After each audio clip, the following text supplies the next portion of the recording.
കണ്ടോ എങ്ങനെയുണ്ട്? ശരിയാണോ? എങ്കേയും തേടി സെല്ലും വിരലഴകം.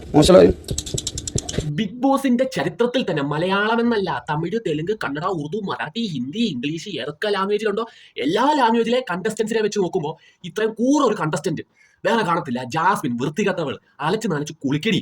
കുളിയുടെ കാര്യം പോട്ടെ, ആ മേക്കപ്പും ലിപ്സ്റ്റിക്കും തേച്ച് കളഞ്ഞുണ്ടല്ലോ. ഗബ്രി എന്നല്ല, ഗബ്രിയുടെ അപ്പൂപ്പന്റെ അപ്പം പോലും വരത്തില്ല.